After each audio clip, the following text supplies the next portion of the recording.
Sí, ¿no? Ahí está.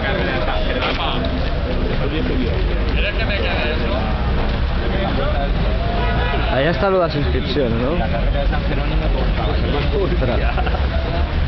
la mañana en Villaconejo. ¿Aguantasteis mucho ayer o qué? A las 3 y algo así. Nada, no mucho. Hoy es cuando hay que aguantar ahí, ¿eh?